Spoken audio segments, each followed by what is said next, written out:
I sat across the conference table from my own sister, watching her lawyer slide a demand letter toward me. $2 million, half of our mother's estate. The mediator looked at me expectantly, waiting for my response. I'd spent 7 years caring for Mom while she lived 3 states away, but according to the claim in front of me, that didn't matter. What mattered, apparently, was a conversation Mom allegedly had with her in December 2022, promising to split everything equally. I had one document in my briefcase that would end this, but I wasn't ready to use it yet. Not until I understood exactly how far my sister was willing to go. Let me back up. I'm Robert. I turned 62 last March. For most of my adult life, I worked as a high school biology teacher in Fort Worth, Texas. Not glamorous, not high-paying, but honest work. I had a good life. A small house I'd paid off, a pension building, summers to myself. I'd never married, never had kids. My family was my students during the school year, and Mom during every break and holiday. My sister, Patricia, took a different path. She went to law school, made partner at a firm in Seattle by 40, remarried after her first divorce, had 2 kids she barely saw because she billed 80 hours a week. We weren't close, but we weren't enemies either. Just siblings who drifted into different orbits. Mom lived in Austin, about 3 hours from me. She'd been there since Dad died in 2004. A nice little ranch house, in a neighborhood that had gotten expensive over the years. She'd bought it for $90,000 in 1985. By 2023, it was worth $1.2 million. Not because of anything she did to it, just because Austin exploded. The first time I noticed something was wrong was Thanksgiving 2016. Mom made her famous pecan pie, but forgot to add the pecans. We laughed about it. She laughed too, but I saw something in her eyes. A flicker of confusion that lasted just a second too long. By Christmas 2017, she was forgetting appointments, leaving the stove on, calling me by Dad's name. I took her to a neurologist in January 2018. Dr. Sarah Mitchell, I'll never forget her name. Young woman, maybe 35, with this gentle way of delivering devastating news. She ran tests, cognitive assessments, brain scans, Alzheimer's disease, early stage, but progressing. Mom cried when Dr. Mitchell explained what was coming. I held her hand and promised I'd take care of her. She'd taken care of me my whole childhood. It was my turn. Patricia flew in for the diagnosis. She stayed 3 days, cried with us, hugged Mom, told her she loved her. Then she flew back to Seattle and her 80-hour weeks. She called every Sunday for about 2 months, then every other Sunday, then monthly, then only on holidays.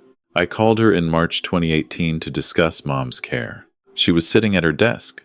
I could hear the clicking of her keyboard while we talked. "Rob, I can't just leave my practice," she said. "I've got clients depending on me, court dates, depositions. Mom's depending on you too," I said. "I know, and I'll contribute financially. We can get her a good facility. I'll research the best memory care places in Austin." "She doesn't want a facility, Trish. She wants to stay in her home." "Well, someone needs to be with her 24/7 then. Can you do that?" I looked at the stack of papers on my kitchen table. Lesson plans, grade sheets, a letter I'd been drafting about taking leave from school. "Yeah," I said. "I can do that." "Rob, that's not realistic. You have a career. And Mom has Alzheimer's. I'm taking leave." She was quiet for a moment. "Then, I'll pay for a caregiver. Professional help. I'll be the help," I said. She raised me. "I'll take care of her." Patricia sent a check for $10,000. I used it to convert Mom's garage into a bedroom for myself and install grab bars in her bathroom. I took a leave of absence from school, which became a resignation by June. From 2018 to 2025, I lived with Mom. 7 years. I watched her forget how to cook, then how to dress herself, then how to use the bathroom. I learned to change adult diapers at 55 years old. I learned to redirect her when she got agitated.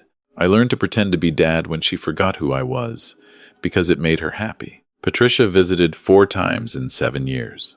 Christmas 2018, Mom's 80th birthday in 2020, though she didn't really know it was her birthday. Thanksgiving 2022, and the funeral in March 2025. That Thanksgiving 2022 visit is important. You'll see why. Patricia flew in Wednesday night before Thanksgiving, brought her husband, Mark, and their two teenagers who'd never met their grandmother. The kids were polite but uncomfortable. Grandma kept calling them by the wrong names, asking if they wanted to go play in the yard even though it was November and cold. I'd cooked everything.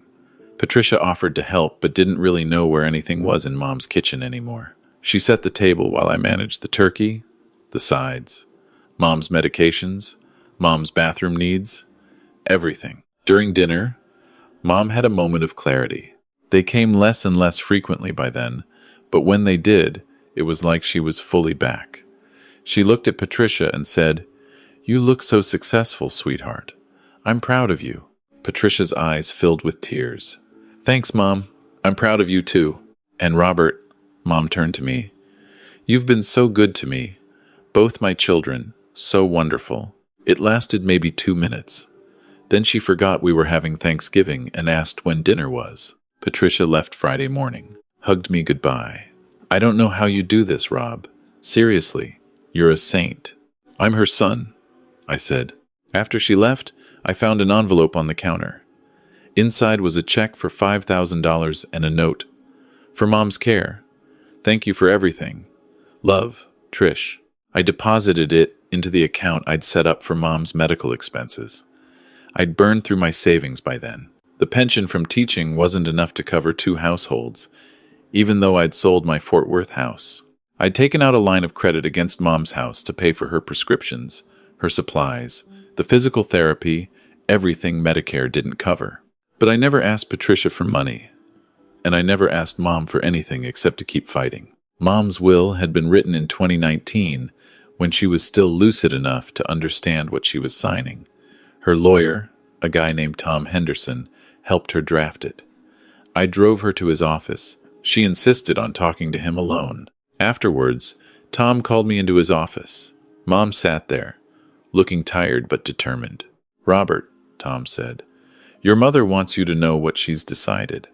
She's leaving 80% of her estate to you and 20% to Patricia." I looked at Mom, surprised. "Mom, you don't have to." "Hush," she said. She still had that sharpness sometimes in 2019. "Patricia has her fancy career and her big salary. You gave up everything to take care of me. I'm not splitting things evenly when the situation isn't even." "What if Patricia contests it?" I asked Tom. "It's clearly written. Your mother is of sound mind right now, I can attest to that. She's thought this through. If Patricia wants to contest, she's welcome to try." Mom signed it. Tom had it witnessed and notarized. I got a copy. It sat in my file cabinet for 6 years. Mom died on March 14th, 2025. Peacefully, in her sleep. I found her in the morning when I went to help her with breakfast. She looked calm, finally free from the confusion that had trapped her for so long. I called Patricia. She cried on the phone, said she'd fly out immediately. She arrived that afternoon, and we planned the funeral together. It was good, actually. We hadn't been this close in years, united in grief. The funeral was small. Mom had outlived most of her friends. Some neighbors came, a few of my old colleagues from the school, Patricia's husband and kids. We buried her next to Dad.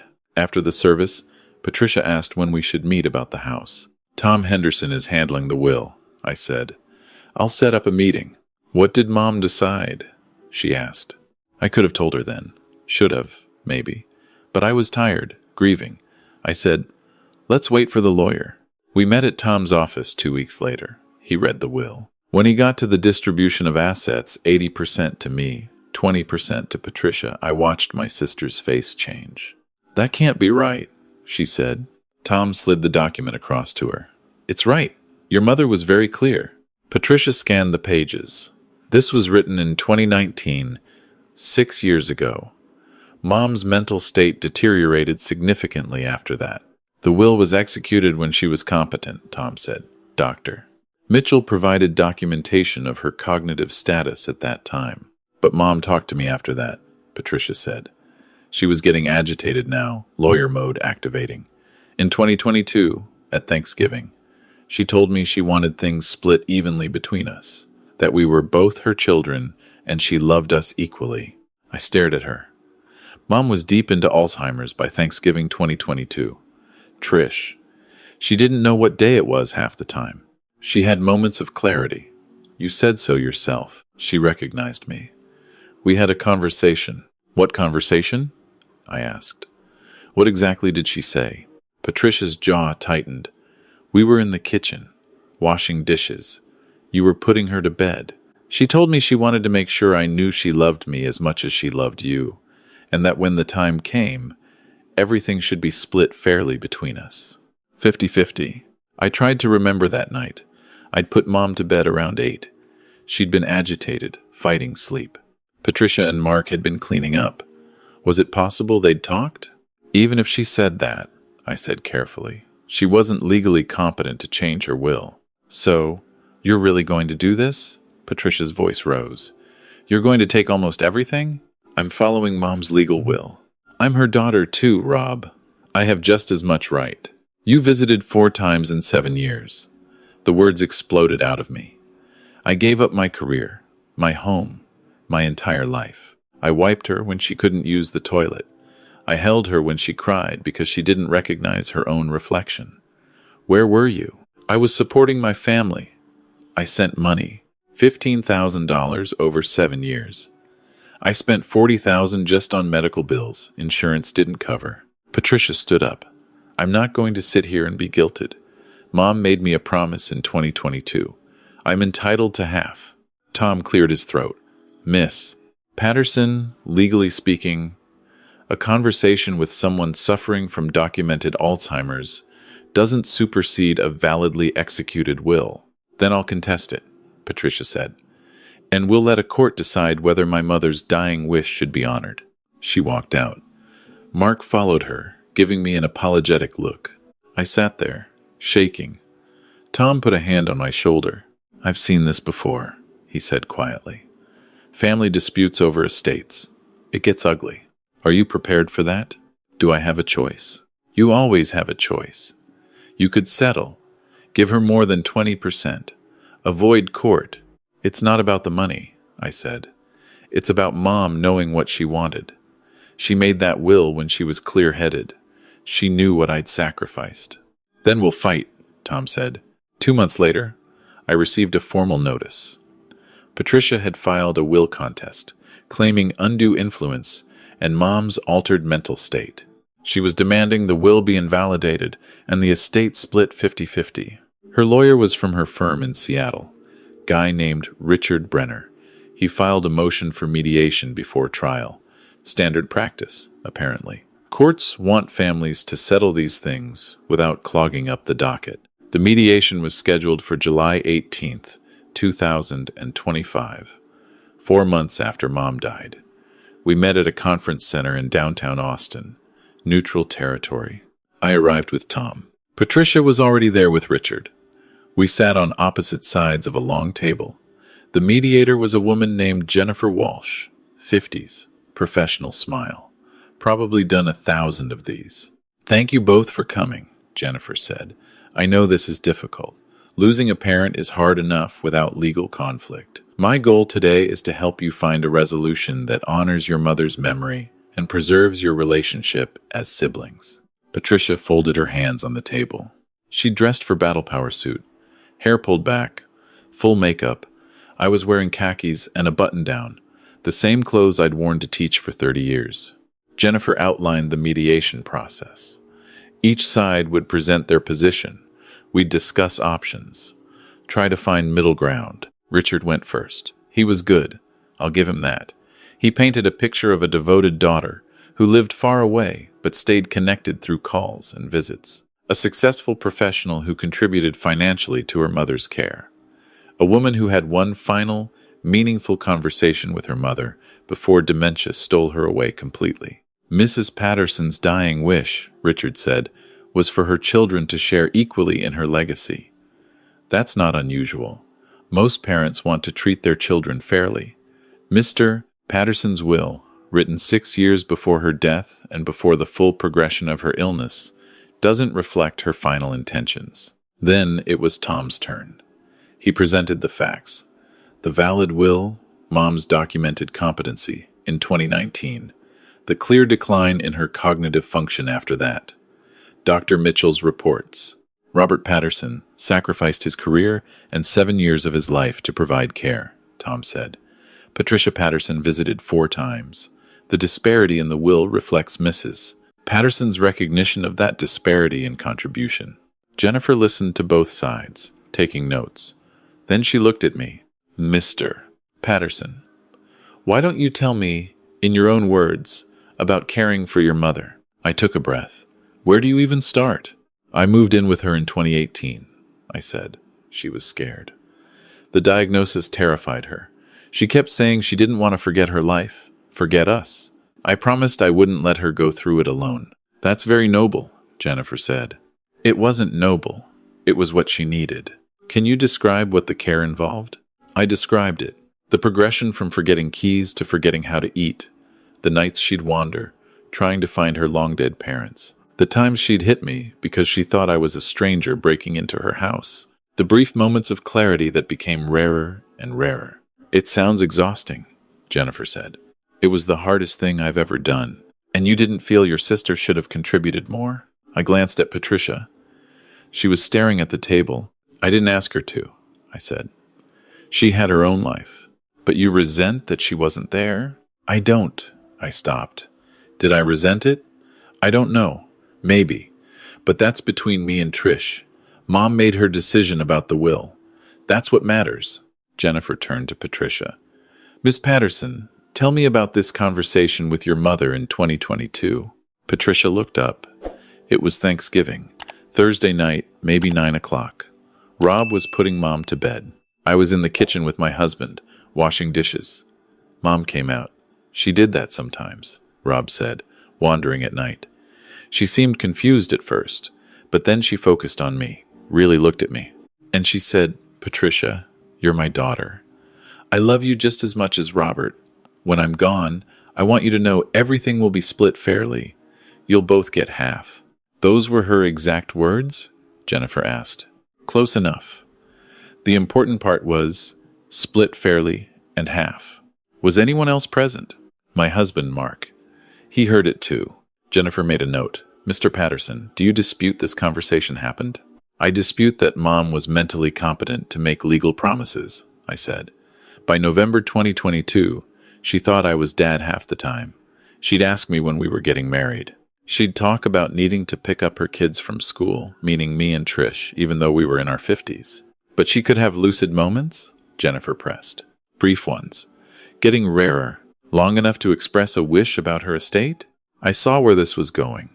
Long enough to say words, maybe. Not long enough to understand the legal implications. Not long enough to remember she'd already made a will saying something different. Jennifer leaned back in her chair. Here's what I'm seeing. A mother who made a will in 2019 favoring one child, then possibly expressed different wishes in 2022 when her mental capacity was compromised. 2 children who both loved her but handled her decline differently. One who gave up everything to care for her. One who contributed financially from a distance. She paused. The legal question is whether the 2019 will stands. The moral question is whether it's fair. The legal question is the only one that matters, Tom said. With respect, Richard countered. Equity matters. Courts can consider whether undue influence was exerted. There was no undue influence, I said sharply. I never asked Mom for anything. You were the one with her every day, Richard said. The one controlling access. The one who could have shaped her decisions. I shaped her goddamn diapers? I snapped. Sorry. I didn't influence anything. Tom can verify I wasn't even in the room when she made the will. Jennifer held up a hand. Gentlemen, let's take a break. 15 minutes. We reconvened. Jennifer had clearly been thinking. I'd like to propose a settlement, she said. 60-40 split. Robert gets 60%, Patricia gets 40%. It's a compromise that acknowledges both Robert's caregiving and Patricia's status as an equal child. I felt like I'd been punched. Mom wanted 80-20. Your mother also possibly wanted 50-50 in 2022, Jennifer said. We're finding middle ground. The will is legal, Tom said firmly. We don't have to compromise. You don't, Jennifer agreed. You can go to court, spend tens of thousands on legal fees, drag this out for years, destroy what's left of your relationship, or you can settle now, keep more of the estate intact, and move on with your lives. Patricia was watching me. I couldn't read her expression. Rob, she said quietly, please. I know you did more than me. I know you sacrificed. But she was my mom, too. I loved her, too. And she told me she wanted us to share equally. Maybe she was confused. But that was her heart speaking. Can't you honor that? I wanted to. God, part of me wanted to just give in. Take the 60%. Preserve some semblance of a relationship with my sister. But another part of me, the part that had held Mom through 7 years of decline, that had watched her forget everything she'd ever known, that part knew what she'd wanted. Clearly, legally, while she still had the capacity to decide. I need to show you something, I said. I opened my briefcase and pulled out a folder. Inside were medical records, lots of them. These are Dr. Mitchell's reports, I said. Complete cognitive assessments from every visit. I slid the first set across the table to Jennifer. January 2018, initial diagnosis. Mom scores 23 out of 30 on the mini mental state examination. Early Alzheimer's, but still competent for legal decisions. Then the next set. June 2019. 6 months after she made the will, score drops to 20. Moderate decline, but still above the threshold. Then I pulled out a different document. This is from August 2022. 3 months before that Thanksgiving conversation Patricia remembers. Jennifer read it. Her expression changed. Mom scored 11 out of 30, I said. Dr. Mitchell's notes state, patient shows severe cognitive impairment. Short-term memory almost completely gone. Cannot recall what day it is, what year it is, or the names of her children without prompting. Patient is not competent to make financial or legal decisions. Recommend full-time supervised care. I pulled out one more document. This is from November 15th, 2022, 2 weeks before Thanksgiving. I'd taken Mom in because she'd gotten worse. Doctor, Mitchell wrote, patient's condition has deteriorated significantly. Vocabulary limited, frequently nonverbal. When she does speak, sentences are often incoherent. She is in late-stage Alzheimer's and requires assistance with all activities of daily living. I looked at Patricia. She'd gone pale. That's the woman who supposedly told you she wanted to split her estate 50-50, I said. A woman who couldn't remember her own name half the time, who couldn't speak in complete sentences, who needed help eating. She spoke clearly to me, Patricia insisted, but her voice wavered. Maybe she did, I said. Maybe in one brief moment she said something that sounded coherent. But look at the dates. The doctor confirmed she wasn't competent 2 weeks before you claim she made this promise to you. Richard was scanning the documents. His expression told me everything. Jennifer looked at Patricia. Miss Patterson, even if your mother expressed a wish in 2022, this medical evidence shows she lacked the legal capacity to make binding decisions. The 2019 will was executed when she was competent. That's the document that reflects her true intentions. Patricia's eyes filled with tears. But she said, she had Alzheimer's. I said, not unkindly. She said a lot of things. She told me she needed to get home to her parents. She told me she was 20 years old and late for work. She told me she'd never had children. The disease destroyed her ability to understand reality. Trish, including the reality of her own estate planning. The room was silent for a long moment. Richard leaned over and whispered something to Patricia. She shook her head. He whispered again. She closed her eyes. I'd like to speak with my client alone, Richard said. Jennifer nodded. Tom and I stepped out into the hallway. That was the right move, Tom said. Those records are irrefutable. I didn't feel triumphant. I felt tired. She really thought Mom meant it. Maybe she did. Grief does strange things to memory. They called us back in 20 minutes later. Patricia's eyes were red. She wouldn't look at me. Richard spoke. After reviewing the medical evidence, we're withdrawing the contest. The 2019 will stand. Jennifer made a note. For the record, both parties agree to honor Mrs. Patterson's will as written. 80% to Robert Patterson, 20% to Patricia Patterson.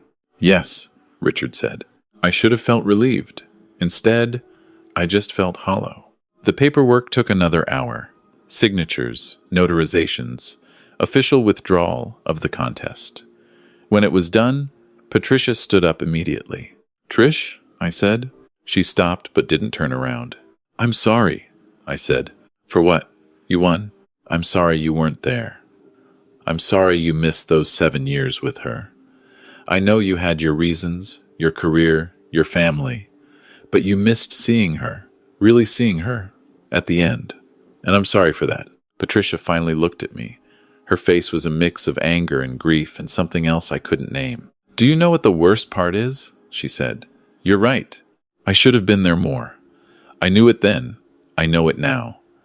But I was scared, Rob. I couldn't watch her disappear, so I stayed away and told myself I was too busy, too important, too necessary at work. And now she's gone and I can't get those years back. No, I said. You can't. And you're taking almost everything because you were brave enough to stay. I'm honoring what she decided when she could still decide. Patricia nodded slowly. I know. That doesn't make it hurt less. She walked out. Mark gave me a sad smile and followed her. Tom started packing up his briefcase. You did the right thing. Then why does it feel like I lost something?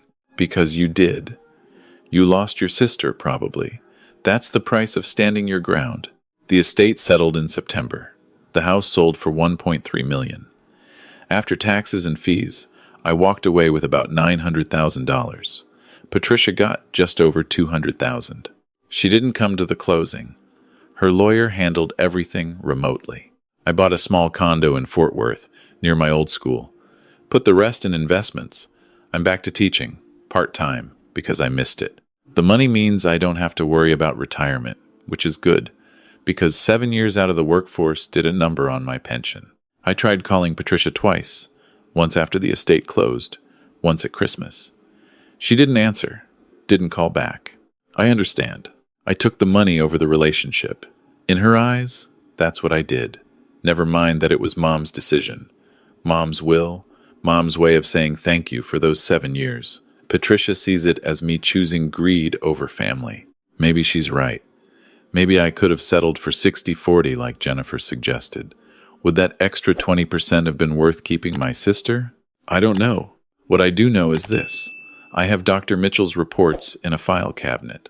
I have Mom's will in a safe deposit box. I have 7 years of memories. Hard, painful, beautiful memories of taking care of the woman who raised me. Patricia has money and resentment and the belief that Mom wanted things split evenly. We're both living with our choices. 3 lessons I learned from all this, if anyone's keeping score. First, document everything. Every medical visit, every diagnosis, every competency assessment. I didn't keep those records, thinking I'd need them to fight my sister. I kept them because I was managing Mom's care and needed to track her decline.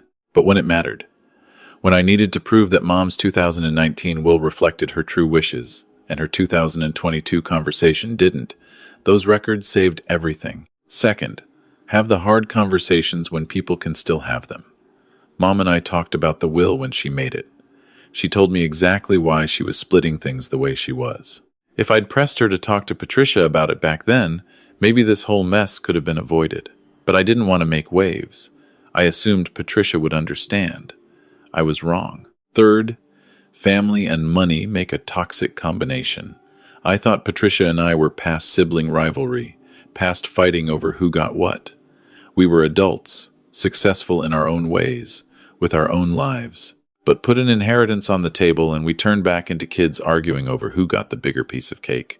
The difference is, this time the cake was Mom's legacy, and there's no getting that back. I think about calling Patricia sometimes. Holidays, mostly. I draft texts I never send. How are the kids? Hope you're doing well. I miss you. But I don't send them because I know what her silence means. It means she's mourning two losses, Mom and me. It means she needs time, or maybe she'll never be ready, so I live with it. I teach biology to teenagers who don't realize yet how complicated life gets. I visit Mom's grave every month and tell her what's happening. Sometimes I tell her I'm sorry things ended this way with Trish. Sometimes I tell her I think I did the right thing. Mostly, I just tell her I love her, and that those 7 years, hard as they were worth it. Because I got to be there. I got to hold her hand through the worst thing that ever happened to her. I got to make sure she wasn't alone, even when she didn't remember who I was. Patricia's $200,000 won't give her that. My $900,000 won't erase the weight of it. But I have something worth more than any amount of money. I have the knowledge that I kept my promise to Mom. I didn't let her go through Alzheimer's alone. That's worth losing a sister over. At least, that's what I tell myself on the nights when I wake up wondering if I made the wrong choice. The mediator said, I could have compromised, 60-40, maybe even 70-30, keep more of the relationship intact. But here's what she didn't understand. It was never about the percentages. It was about respecting what Mom wanted when she still had the capacity to want anything. Patricia thinks Mom's dying wish was to split things evenly, but Mom's dying years were spent forgetting she had children at all. Her real wishes, her clear, legally documented, mentally competent wishes were written down in 2019. I honored those wishes. If that makes me the villain in my sister's story, I'll have to live with that. But I'll sleep at night knowing I did right by Mom. And honestly, after 7 years of being up every 2 hours to help her to the bathroom, sleeping through the night feels pretty damn good.